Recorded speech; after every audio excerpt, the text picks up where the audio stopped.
कोई living organism है, जितने भी लिविंग ऑर्गेनिज्म होते हैं इस संसार में, वो सब केमिकल से बने होते हैं। जितने भी लिविंग ऑर्गेनिज्म हैं सब किससे बने होते हैं? केमिकल से।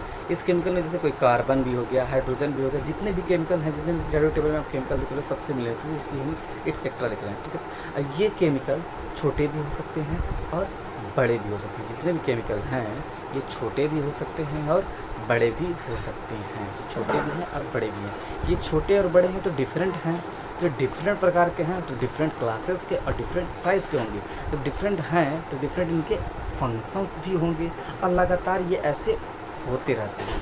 लगातार ये ऐसे होते रहते हैं। सब सारे डिफरेंस है तो लगातार ये ऐसे होते रहेंगे।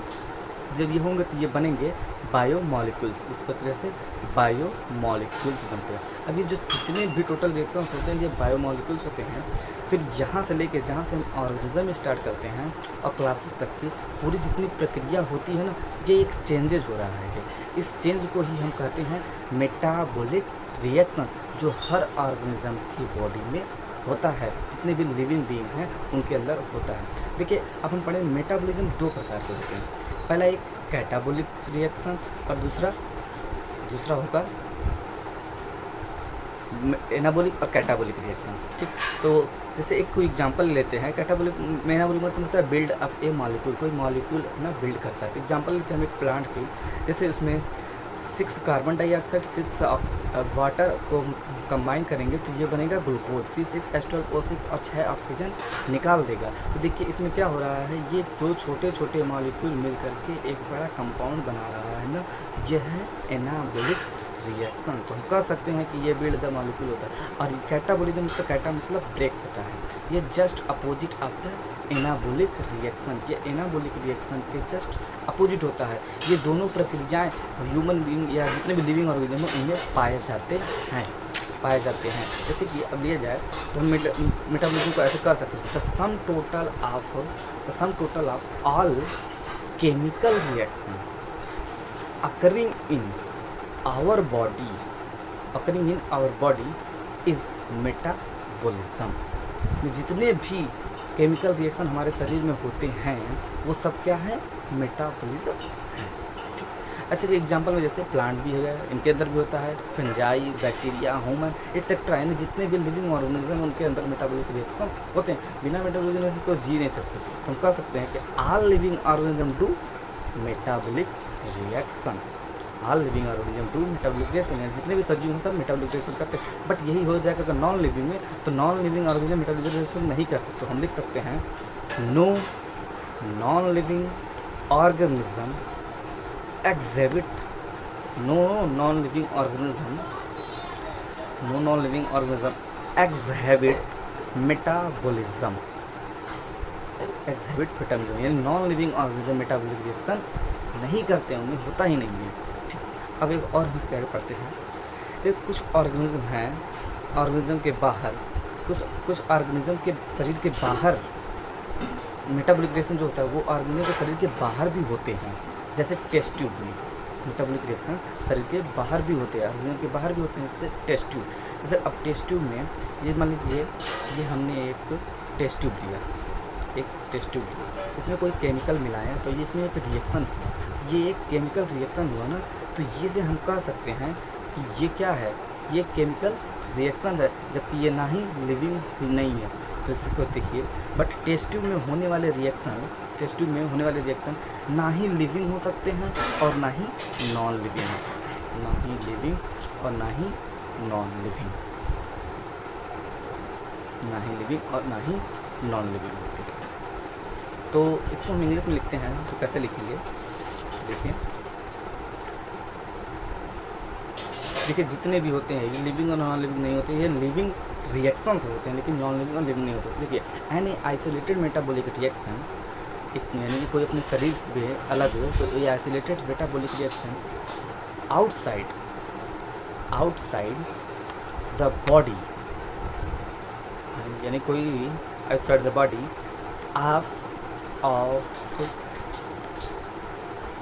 Of an organism, any isolated metabolic reaction outside the body of an organism perform perform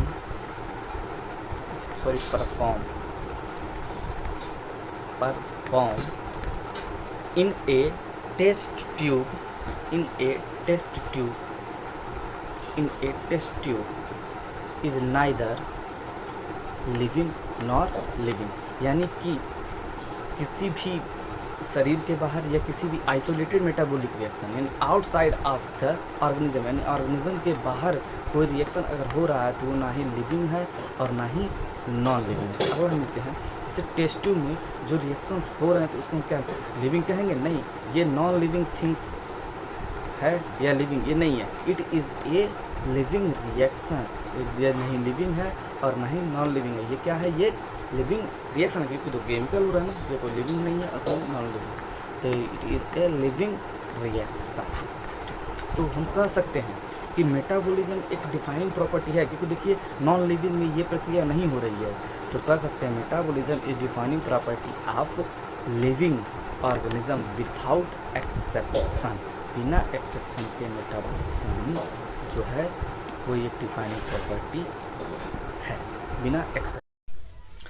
आते हैं हम लोग, पहले मेटाबॉलिज्म में हम लोग पढ़े थे। मेटाबॉलिज्म से हमें पता चलता है कि कोई लिविंग बीइंग है, तो हम पहले पढ़ते हैं बॉडी का सेलुलर ऑर्गेनाइजेशन। बॉडी का सेलुलर ऑर्गेनाइजेशन लाइफ फॉर्म का डेफिनेट प्रॉपर्टी है। ये हमें मेटाबॉलिज्म से पता चलता है। जो हमारे अंदर जो सेलुलर ऑर्गेनाइजेशन है, देखिए हमारी बॉडी भी किससे बनी होती है? केमिकल से। तो इससे ये भी पता चल जाता है कि मेटाबॉलिज्म तो है डेफिनेट प्रॉपर्टी, पर सेलुलर ऑर्गेनाइजेशन भी एक डेफिनेट प्रॉपर्टी है। ठीक, अब इसके बाद हम पढ़ते हैं स्टिमुलस। देखिए स्टिमुलस एक ऐसी चीज़ है जिससे हमें अपने सेंस ऑर्गन्स के द्वारा हम किसी चीज़ के स्टिमुलस को पता कर लेते हैं। जैसे किसी चीज़ से हमें कोई पिंच करे, किसी चीज़ से हमें कोई पिंच कर रहा है तो हम जान जाएंगे कि हमें कोई स्टिमुलस मिल रहा है, ये हमें एक फिजिकल स्टिमुलस हो गया। तो इसी तरह से हमें एक रिस्पॉन्स मिलता है। जैसे हमारे शरीर में कई सेंस ऑर्गन है ना, तो उसी से हमें इस रिस्पॉन्स प्राप्त होता है। जैसे एक होता है physically, stimulus physically, chemically and biologically हो सकते हैं। और ये हमें कैसे पता चलता है स्टिमुलस मिला? हमें अपने सेंस ऑर्गन के द्वारा पता चलता है। ठीक, तो ये हमारे स्टिमुलस। आप अपने सेंस ऑर्गन जानते भी होंगे कौन कौन से हैं। तो हमारे पहला सेंस ऑर्गन है, देखिए यही आई, नोज़ और हैंड वगैरह क्या है? ये हमारे सेंस ऑर्गन ही हैं। तो देखिए आईज, नोज़, ईयर और हैंड एंड माउथ, इसके द्वारा हम लोग पता कर लेते हैं ना कि हमारे सेंस का। आँख से हम जब देख लेते हैं, नाक से सूंघ लेते हैं, कान से सुनते हैं, और हैंड से किसी चीज़ को टच करके पता करते हैं कि गर्म है कि ठंडा है, और माउथ से तो हम लोग भी पता कर लेते हैं किसी चीज़ के टेस्ट को। तो इसी से हमें पता चला कि जो प्लांट्स होते हैं, प्लांट ये भी तो कोई स्टिमुलस दिखाते होंगे किसी के प्रति। तो प्लांट लाइट, वाटर, टेम्परेचर आदि जैसे एक्सटर्नल फैक्टर के प्रति रिस्पॉन्स दिखाते हैं। आदि जैसे एक्सटर्नल फैक्टर के प्रति रिस्पॉन्स दिखाते हैं। इसी से हमें पता चलता है कि कुछ होता है। तो ये एक्सटर्नल रिस्पॉन्स दिखाते हैं, इसी को हम कहते हैं कि एक फोटोपीरियोडिज्म है। तो फोटोपीरियोडिज्म होता है। ये फोटोपीरियोडिज्म क्या होता है आगे हम ये देखते हैं। ठीक, देखिए फोटोपीरियोडिज्म ये चीज़ होता है कि किसी ऑर्गेनिज्म को सीजन के द्वारा ब्रीड होना होता है, यानी कि हर सीजनली वो क्या जर्मिनेट करते हैं सीजन वाइज। अब देखिए एक सीजन होता है आम का तो आम आते हैं, एक सीजन होता है अरहर का तो अरहर आता है, सीजन होता है गेहूं का गेहूं आता है। ऐसे ही प्लांट में भी ये सीजन होते हैं। वो चीज़ एनिमल में भी पाए जाते हैं। कुछ एनिमल होते हैं जो सीजन ब्रीडिंग होते हैं। ब्रीड मतलब होता है अपने जैसे नए संतान को उत्पत्ति करना है, कुछ प्राप्त करना, उनसे मिलता है। तो देखिए क्या होता है इससे, ये सीजनल ब्रीडर होते हैं। फोटोपीरियोडिज्म जो दिखाता है वो सीजनल ब्रीडर के ऊपर दिखाता है, सीजनल ब्रीडर। अब ये सीजनल ब्रीडर हैं कौन? देखिए सबसे पहला आता है सीजनल ब्रीडर में काउज, गोट, डॉग और प्लांट, ये सब सीजनल ब्रीडर होते हैं। तो ये रिप्रोडक्शन करते हैं, जितने भी सीजनल ब्रीडर होते हैं ये रिप्रोडक्शन करते हैं, ये रिप्रोडक्शन पर भी प्रभाव डालते हैं। तो जैसे ये रिप्रोडक्शन पे इफ़ेक्ट डालते हैं। जैसे कुछ फल होते हैं जो सीजन में मिलते हैं, जैसे कुछ फल होते हैं ना सीजन में मिलते हैं, आम हो गया, संतरा हो गया, सब क्या है सीजन में मिलते हैं। तो वो भी एक फोटोपीरियडिज्म से प्रभावित होते हैं, तभी तो ये होता है। ठीक, अब अगला हम लोग पढ़ते हैं सेल्फ कॉन्शसनेस। सेल्फ कॉन्शसनेस मतलब स्वचेतना। देखिए ये सभी लोगों के अंदर पाए जाते हैं, हमारे जैसे ह्यूमन बीइंग में सेल्फ कॉन्शसनेस होते हैं। तो सेल्फ कॉन्शसनेस को पढ़ने से पहले हम लोग जानते हैं जो खुद को सोचते हैं वही सेल्फ कॉन्शसनेस होते हैं, जिसे हम कहते हैं हिंदी में कहते हैं स्वतः चेतना। स्वतः चेतना, इसको हम सेल्फ कॉन्शसनेस। तो सभी जितने भी ह्यूमन होते हैं, ज़्यादातर मानव, उनके अंदर सेल्फ चेतना होती है, खुद सोच समझने की क्षमता होती है। तो हम लिख सकते हैं human being is only organism who is aware of himself, यानी कि जो खुद को समझते हैं। सिर्फ ह्यूमन बीइंग हैं जो खुद को समझते हैं, खुद को सोचते हैं। हम लोग कहीं कहीं बैठे रहते हैं तो खुद ज़्यादा सोचने लगते हैं, तो क्या होगा, ये सेल्फ कॉन्शसनेस ही सिर्फ ह्यूमन करता है ऐसा। तो हम कह सकते हैं कि मानव ही केवल एक ऐसा आदमी है, ऐसा ऑर्गेनिज्म है जो सेल्फ कॉन्शसनेस करता है। इसी से हमें पता चलता है कि कॉन्शसनेस क्या है, ये भी एक लिविंग की प्रॉपर्टी है, सजीवों की डेफिनेट प्रॉपर्टी है। तो कॉन्शसनेस लिविंग ऑर्गेनिज्म की प्रॉपर्टीज है। क्या, कौन सी, डेफिनिट प्रॉपर्टी है। ये डिफाइन करता है कि हाँ ये भी लिविंग ऑर्गेनिज्म के अंदर पाया जाता है, यानी ये प्रभाषित करेगा कि सेल्फनेस लिविंग का कैरेक्टर है। जबकि ग्रोथ और रिप्रोडक्शन नहीं थे, वो दोनों में, नॉन लिविंग और लिविंग दोनों में ग्रोथ और रिप्रोडक्शन हो रहा था, कन्फ्यूजन में था वो। तो जैसे कि हम किसी कोमा में लेटे हुए पेशेंट के हार्ट और लंग को चालू रखने के लिए एक मशीन लगाते हैं। अब पेशेंट का ब्रेन डेड होता है और सेल्फ कॉन्शसनेस नहीं होता उसके अंदर, यानी सोचने की क्षमता नहीं होती। ऐसे पेशेंट जो कभी अपने नॉर्मल लाइफ में वापस नहीं आ पाते तो उन्हें हम लिविंग कहेंगे कि डेड। जरा एक मिनट सोचिएगा, जो कोमा में पेशेंट होता है वो लिविंग होता है कि डेड होता है? देखिए उनके हार्ट वगैरह तो सब मशीन से चलते हैं, क्या वो लिविंग होता है डेड? बेटा वो चीज़ें वो होंगे लिविंग। अगर कोमा में कोई भी ऑर्गेनिज्म है उसके हार्ट वगैरह तो चलते हैं ना, बल्बे से वो मशीन से चल रहा है, तो वो क्या हो गया, वो लिविंग होता है। तो ऐसे ही अब हम नॉन डिफाइनिंग और डिफाइनिंग प्रॉपर्टी को अलग अलग करके ज़रा देखते हैं कि जितने हम लोगों ने पढ़ा उसमें से कौन डिफाइनिंग प्रॉपर्टी का है और कौन non defining property of living word के हैं, यानी सजीवों के डिफाइन करते हैं। तो नॉन डिफाइनिंग में देखिए पहला ग्रोथ है। ग्रोथ को हम लोग पहले पढ़े थे कि ये नॉन लिविंग और लिविंग दोनों में ग्रोथ करते थे, नॉन लिविंग और लिविंग दोनों में ग्रोथ कर रहे थे, इसलिए ये डिफाइन नहीं कर पा रहा था कि ये ग्रोथ का। और रिप्रोडक्शन भी देखिए, यूनिसेलुलर जो ऑर्गेनिज्म थे उसमें क्या हो रहा था, उसमें वो उनके सेल जो डिवाइड हो रहे थे तो ऐसा पता चल रहा था कि उनके जो सेल्स हैं वो नंबर बढ़ा रहे हैं, यानी ग्रोथ कर रहे हैं। तो डिफाइन प्रॉपर्टी मेटाबॉलिज्म, देखिए सबके शरीर के अंदर मेटाबॉलिज्म रिएक्शन होते हैं। फिर सेलुलर ऑर्गेनाइजेशन जो आज हम लोगों ने पढ़ा, और सेल्फ कॉन्शसनेस जो अभी कुछ देर पहले पढ़ा। ठीक, ये सब चीज़ें क्या हैं, ये सब चीज़ें डिफाइन करती हैं कि ये एक सजीव का कैरेक्टर है। ये बताते हैं, अगर कोई आपसे पूछेगा कि वो सजीव का क्या कैरेक्टर है तो आप कहेंगे डिफाइनिंग कैरेक्टर बताएंगे। मेटाबॉलिज्म होना चाहिए, सेल्फ कॉन्शसनेस होना चाहिए और सेलुलर ऑर्गेनाइजेशन होना चाहिए, तो ये लिविंग का कैरेक्टर हो जाएगा। अब आगे हम लोग चलते हैं, पढ़ते हैं डाइवर्सिटी। आखिर डाइवर्सिटी क्या होती है? देखिए डाइवर्सिटी मतलब होता है विविधता। क्या होता है? विविधता। विविधता हमारे आसपास आप देखेंगे, हमारे आसपास बहुत सारे ऐसे जीव हैं। डाइवर्सिटी, लिविंग फॉर डाइवर्सिटी, ठीक, जिसको हम कहते हैं विविधता। डाइवर्सिटी मतलब विविधता, यानी भिन्न भिन्न प्रकार के लोग पाए जाते हैं ना। अरे हमारे यहाँ भिन्न भिन्न प्रकार के लोग पाए जाते हैं, सही बात है। किसी की सोच भी भिन्न भिन्न होती है। तो देखिए हमारे आसपास आप जीवों की बहुत वैरायटी पाएंगे, बहुत सारी। सजीवों के संसार में बहुत विविधता पाई जाती है, यानी बहुत भिन्न भिन्न लोगों के, कोई गोरे काले, कोई छोटे नाटे, ऐसे कुछ होते हैं ना। तो ये हमें कम से कम 1.7 to 1.8 मिलियन स्पीसीज पता चलते हैं। स्पीसीज मतलब कि गाय भी है, भेड़ भी है, बकरी भी है, यानी कि मछलियाँ हैं, सब कुछ हैं, ऑर्गेनिज्म और ह्यूमन बीइंग हैं और प्लांट हैं। इन सबको हम एक डाइवर्सिटी में लेंगे। ये सब तो पूरे को जान के, यानी कि एक प्लांट भी, एनिमल में, सबको, यानी कितने डिस्कवर हुए हैं 1.7 टू लेकर 1.8 मिलियन स्पीसीज को हम लोग जानते हैं। भिन्न भिन्न प्रकार के स्पीसीज इस वर्ल्ड में पाए जाते हैं। जैसे ये मान लीजिए मेरा अर्थ है, इस अर्थ पे देखिए क्या क्या पाए जाते हैं। अर्थ पे काऊ भी पाया जाएगा, गोट भी पाया जाएगा, ह्यूमन भी पाए जाएंगे, एंड प्लांट भी पाए जाएंगे, और मछलियाँ पाई जाएंगी, बहुत सी डिफरेंट डिफरेंट वैरायटी के लोग पाए जाएंगे, बहुत ही डिफरेंट डिफरेंट प्रजातियाँ पाई जाएंगी ना, बहुत सारी। तो इन सबको अगर पूरे को मिला के हम क्या कर सकते हैं, ये बायोडाइवर्सिटी है। बायो शब्द इसलिए बोला क्योंकि लिविंग है ना, तो ये बायोडाइवर्सिटी है, यानी भिन्न भिन्न प्रकार के लोग हैं, भिन्न भिन्न प्रकार के हमारे यहाँ पाए जाते हैं ना, हमारे वर्ल्ड में हैं।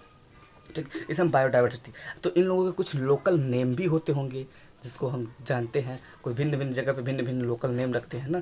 तो जैसे आप देखेंगे लोकल नेम में प्याज को यहाँ पे हम लोग प्याज ही बोलते हैं, जबकि आप मुंबई में चले जाएंगे तो वहाँ पे प्याज को कांदा बोलते हैं। ऐसे ही हर जगह के नाम चेंज होते हैं, जो कि एक देश से दूसरे देश में चेंज होते रहते हैं, यानी प्लेस टू प्लेस हर चीज़ का नाम बदलता रहता है। जैसे आलू ले लीजिए, और इसका भी सबका नाम चेंज होते रहते हैं। इसी से हम एक पद्धति प्राप्त करते हैं जिसको हम कहते हैं नॉमनक्लेचर। क्या कहते हैं? नॉमनक्लेचर। तो इससे हम नाम, ये बताता है कि एक स्टैंडर्ड नेम होता है। जैसे आप लोगों का एक स्टैंडर्ड पर्टिकुलर नेम होगा जो स्कूल में भी होगा, और जो आपके आधार कार्ड पे होगा, आपके लाइसेंस पे होगा, ऐसा होगा जो एक पर्टिकुलर होगा। वैसे तो घर पे कई नाम होंगे ना, किसी का गोलू होगा, तो चिंटू होगा, तो मिंटू होगा, कई नाम रखे होंगे, लेकिन एक स्पेसिफिक पर्टिकुलर नेम होगा ना, तो उसी को हम कहते हैं नॉमनक्लेचर, जिसमें हम एक स्टैंडर्ड नाम दिया जाता है जिससे उस ऑर्गेनिज्म को हम पहचानते हैं। क्योंकि आपके निक नेम से तो सभी नहीं जानते, एक नाम हो जाओ पर्टिकुलर जिससे आप सभी लोग आपको पहचानते होंगे। तो इसी के अनुसार हमें दो नाम मिलते हैं, एक होता है आईसीबीएन और एक आईसीजेडीएन।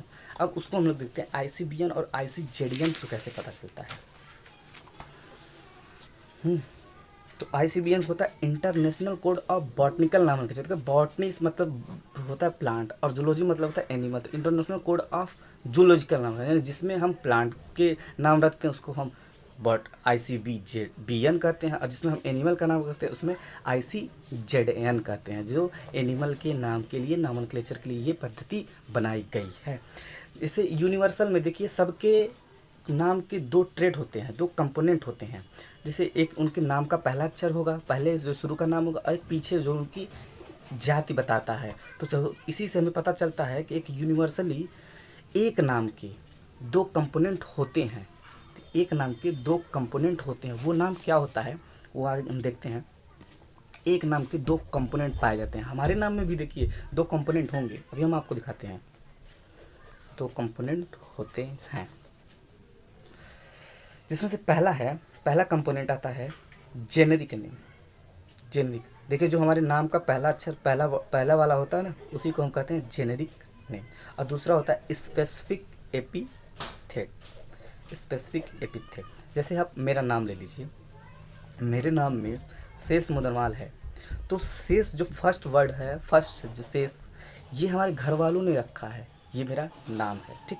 और जो मोदनवाल है ये हमारी कैटेगरी को बताता है, कास्ट को बताता है, जो हमारी जाति को बताता है, ये हमें खानदान से मिला हुआ है। तो ये क्या हुआ है, ये दो है। ऐसे हर लोगों के दो होते हैं, दो जेनेरिक। तो इसी को हम जेनेरिक और स्पेसिफिक, आपके भी नाम में ऐसे हैं, आप अपना नाम लिखते होगे, फिर पीछे अपना टाइटल लिखते होगे, तो ये भी दो स्पेसिफिक थेट हुए ना। तो ये चीज़ें किसने दी, इसको हम पढ़ते हैं। तो इसी के अनुसार हम कहते हैं कि एक बायनॉमिनल नॉमेनक्लेचर, क्योंकि देखिए एक जेनेरिक हो गया और एक स्पेसिफिक हो गया, तो इसी को हम कह सकते हैं बायनॉमिनल नॉमेनक्लेचर। तो देखिए बायनॉमिनल नॉमेनक्लेचर,